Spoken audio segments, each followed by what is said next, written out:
This is another one of my videos on Alistair Parker's short history of the Second World War. This is from chapter 18, The Impact of War, and concerns displaced persons and the Jews. By 1945, there were millions of Europeans who were displaced persons, that's the term that was used at the time, refugees, surviving inmates from concentration camps, and released prisoners of war, often trudging across the land, seeking their old homes, or searching for new ones, or just with nowhere to go. In Germany alone, there were around 14 million uprooted people, as well as 3 to 4 million more who were now homeless as a result of wartime bombing. The most fragile were Jewish survivors of concentration camps, nearly half of whom died within a few weeks of being liberated. Together with Jews who came out of hiding, there were between 50,000 to 100,000 Jews in Germany in 1945. These were joined by refugee Jews coming from the Soviet Union or Eastern Europe, who had found their old communities destroyed and unwelcoming, with newcomers in possession of their former homes. There were even anti-Jewish pogroms, the worst in Kielce in Poland, where at least 40 Jews were killed by a hostile mob. These refugees fled westward, especially to the American occupation zone of Germany. By 1946, the number of Jews in the western zones had increased to 140,000, and by 1949, there were around 250,000 Jews altogether in the Allied-controlled regions of Germany and Italy. Return to their former homes had proved impossible, and having survived German persecution, they had no feeling of safety in Germany. But where should they go? The British, then in control of Palestine, were opposed to the proposal that the surviving European Jews should migrate there, or that an independent Jewish state should be established. They did not wish to offend the influential Arabs, who were crucial to their privileged access to Middle Eastern oil. This made all the more important by Britain's then economic woes.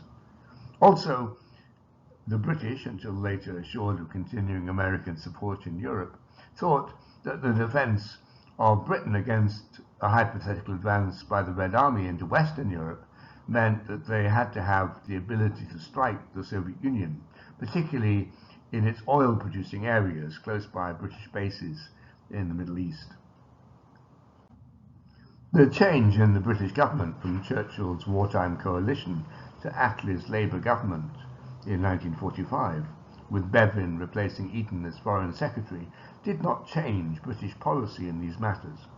Both the Foreign and Colonial Offices, as well as the British military, wanted the surviving Jews to stay in Europe, arguing that with the Nazis gone, it was now safe for them to do so. If that wasn't possible, they should move elsewhere, perhaps to the United States, the wealthiest society in the world, with a well-established and flourishing Jewish culture of its own.